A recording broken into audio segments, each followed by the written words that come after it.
Full copy of any recorded match is available to buy for scouting, training and analysis purposes. We also offer services to individual players who are looking to build a video portfolio. For more information, please contact us on Twitter or send an email to williams@wdsports.co.uk. Thank you.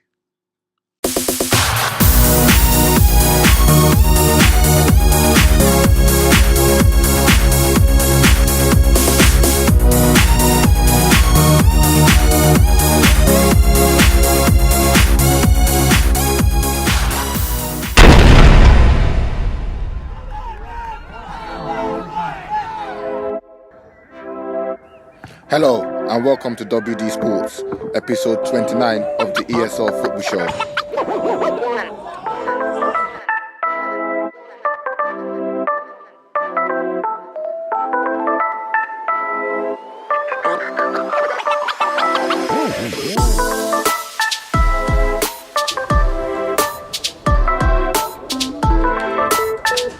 Struggling Southend Manor travelled to Enfield 1893, having still not yet won an Essex Senior League match in 2019, while Enfield were hoping to go on a good run of form, having drawn and then won since their 5-2 defeat to West Essex. Let's go!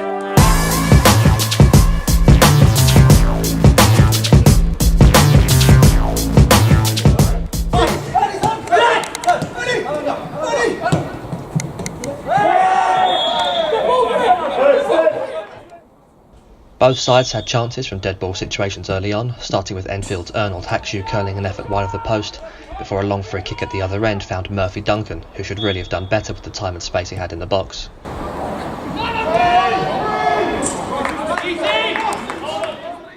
With just over a quarter of an hour played, Enfield would take the lead from a beautiful passage of play with an unorthodox finish. Enfield calmly played the ball out from the back, Hackshaw finding plenty of space to run into before laying a perfectly weighted through ball for Ben Bradbury, whose pass was turned inadvertently into his own net by Manor defender Opoluwa Masuro.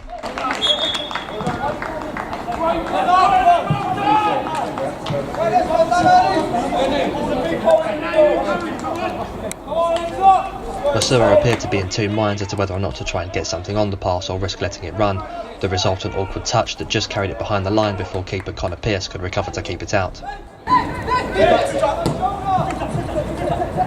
Trying to replicate his goal of the month strike from the West Essex game, Hackshaw let fly from range but fired harmlessly high and wide, before Dylan Jones achieved a similarly wayward result at the other end.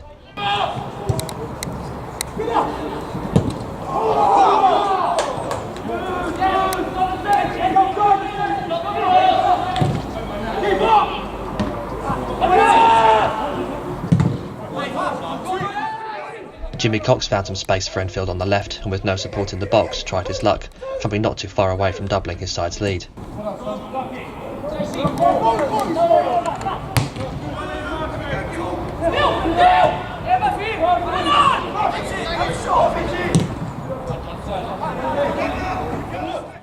Enfield had a penalty appeal turned down when Hackshaw raced past Masuro and appeared to be shoved down inside the box, but the referee waved play on.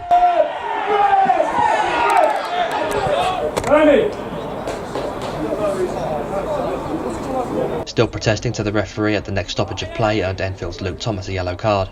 When his complaints continued, the referee produced another yellow 30 seconds later, reducing Enfield to 10 men.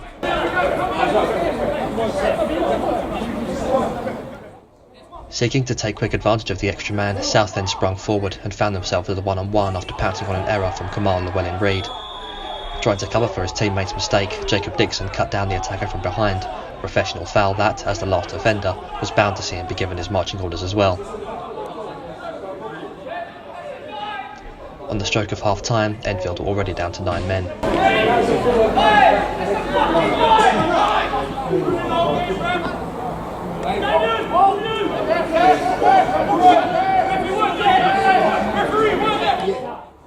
Southend Manor were unable to capitalise with the ensuing free kick routine, going in at half-time a goal down, but no doubt feeling optimistic about their second half chances. Enfield, however, didn't start the second half like a team with 2 less players on the pitch, cleverly creating plenty of space on the wing to send across towards Cox. The striker mishit his shot, but his job was soon done for him by Southend's Kevin Zola, whose sliding challenge ended up putting the ball in his own net.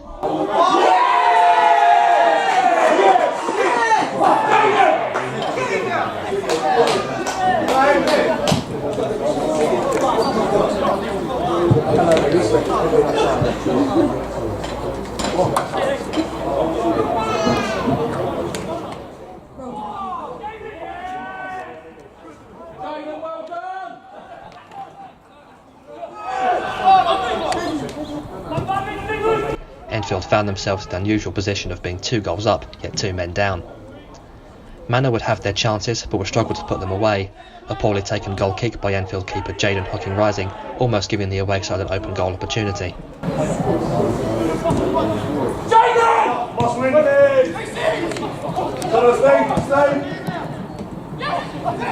Enfield, to their credit, defended well, throwing bodies in the way of shots on goal, most notably during a frantic goalmouth scramble in the 6-yard box that somehow never found its way into the net.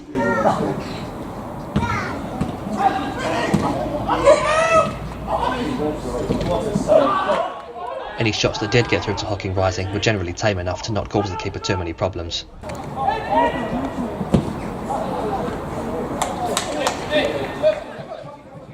Enfield were still having their moments at the other end, with Joe Johnson firing a powerful shot to the side netting after a nice passage of play.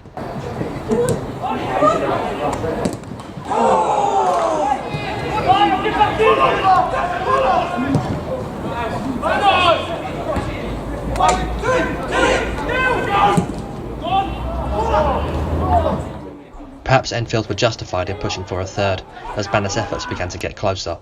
Hocking Rising was forced into a nice save from Andre Sterling's strike, leading to a corner from which Southend would finally find their breakthrough. The ball was pumped to the back post, where substitute Grant Francis was waiting to head it home.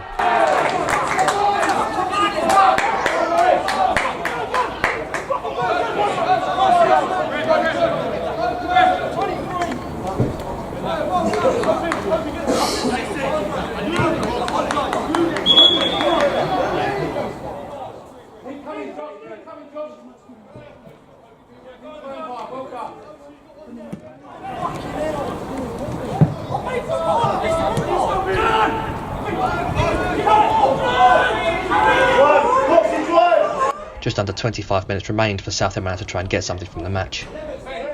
They seemed, however, sluggish in defence, seeming bizarrely content to let Enfield play the ball around unopposed despite the greater numbers they had available to them.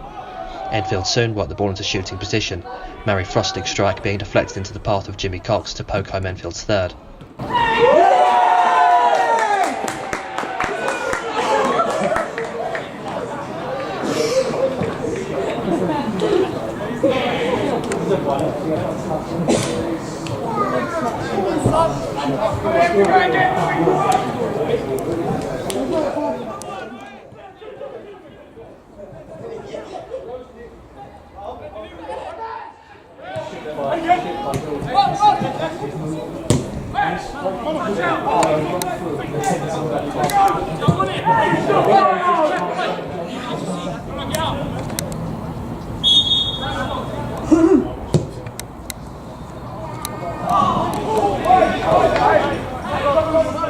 After a couple of half chances, Manor came close to scoring their second almost by accident, Grant Francis's cross almost beating Hocking Rising at his near post, instead hitting the woodwork. Enfield were having fewer chances but seemed more likely to score when they did. Frostig cleverly chested the ball to Michael Opoku, who was unlucky not to add Enfield's fourth.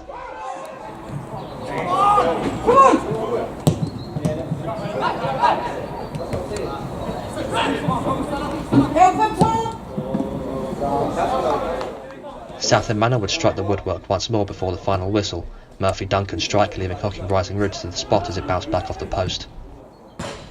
The story of this game will depend on from which perspective you look at it. It could be seen as either a spirited performance by Enfield to win as comfortably as they did despite having 2 players sent off in the first half, or as a damning indictment of a Southend Manor side that remained largely toothless with a 2-man advantage for much of the match. Perhaps their positions in the Essex Senior League table would suggest it's more of the latter than the former.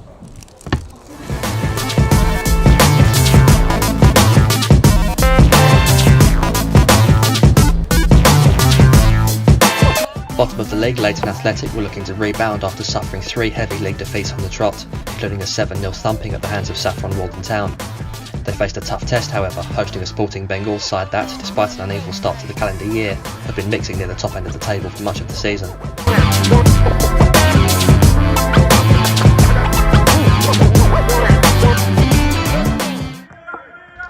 Leyton had the first chance of the match, and Mr. Jamali shot that did little to trouble Bengal keeper Richie Robbins.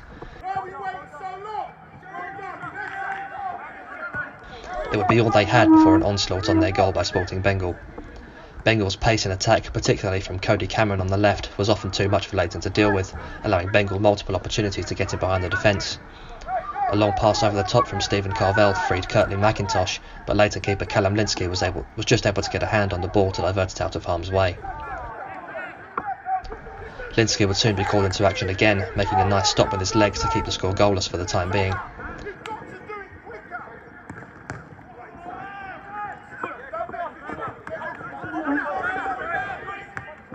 However, he wouldn't be able to keep them out for long, as he was beaten to a long ball by McIntosh, who took the ball past him and rolled it into the empty net.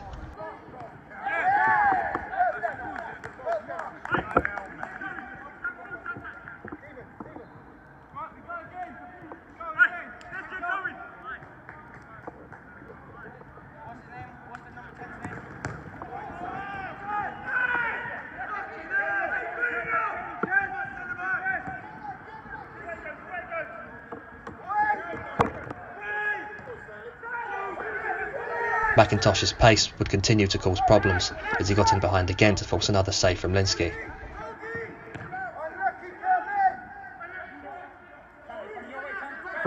With half-time approaching, another Carvell long pass was poorly dealt with by Leyton's Lewis Wicker, allowing Reside Coxey Sebastião in behind to double Bengal's lead with a thunderstrike at the near post.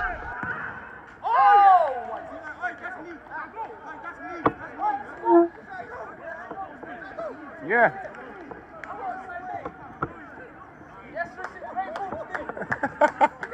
Yeah. Yeah, same.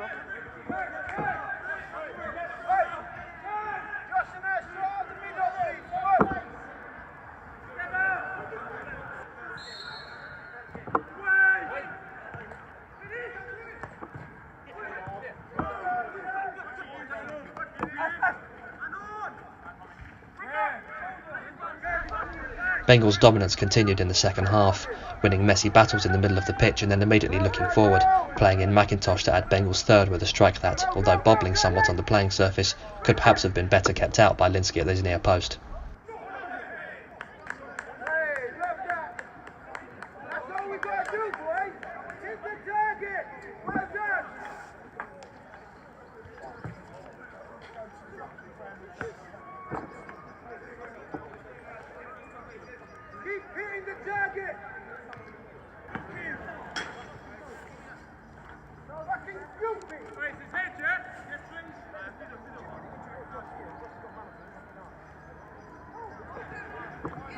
Leyton would potentially have their revenue back into the game when Jamali was fouled, going up for a header with Robbins.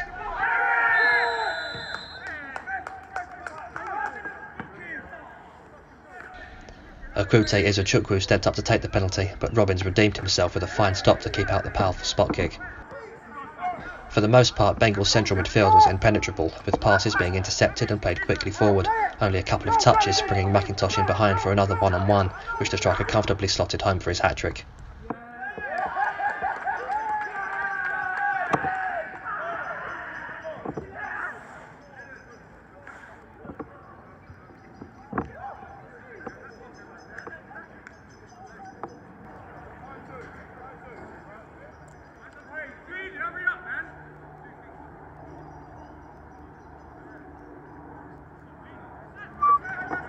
Leyton, however, showed that they were capable of playing some nice football, Duzchu Kalyakane doing well to stay on his feet before getting his pass off, the nice move unlucky not to be turned home by Stanley Green.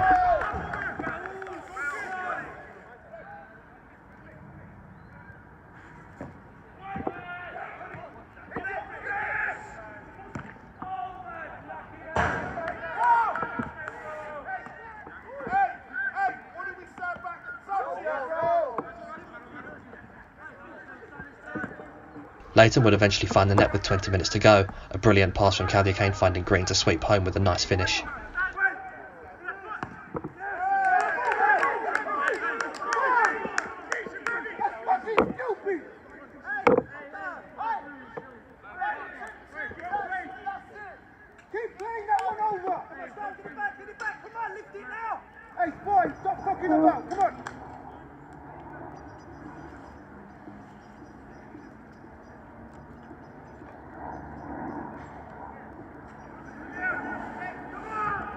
Within 10 minutes they would have another, a corner being bundled over the line by Izuchukwu, making up for his earlier penalty miss in spite of Bengal claims that Robbins had been fouled.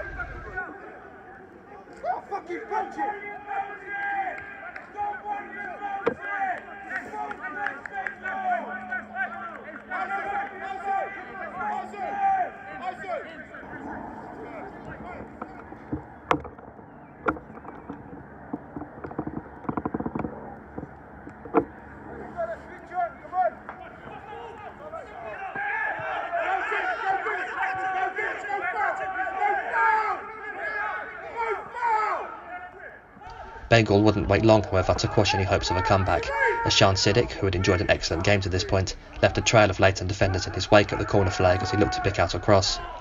The ball was eventually cleared, finding its way to Charles Gregory, whose long-range effort was parried by Linsky, allowing McIntosh to pounce before the sleeping Leyton defenders to tap home his fourth.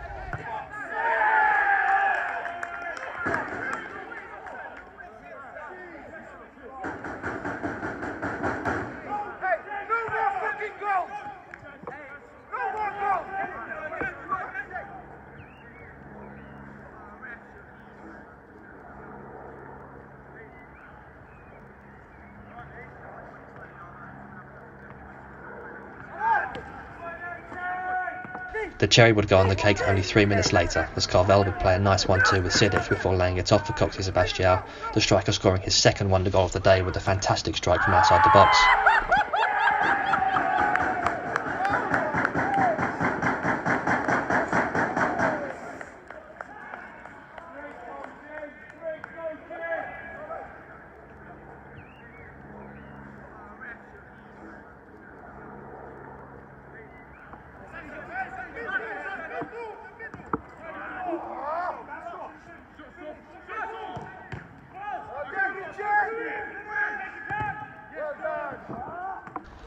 Bengal would survive a couple of late Leyton attempts, including a standing Green strike that was very unfortunate to not find the back of the net.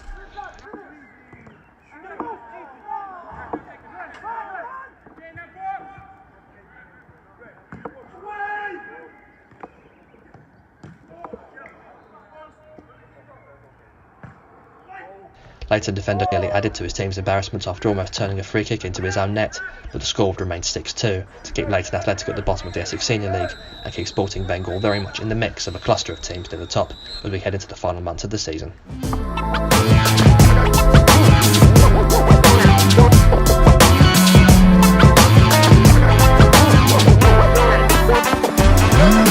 Thanks for watching another brilliant episode of the ESL Football Show. See you next week.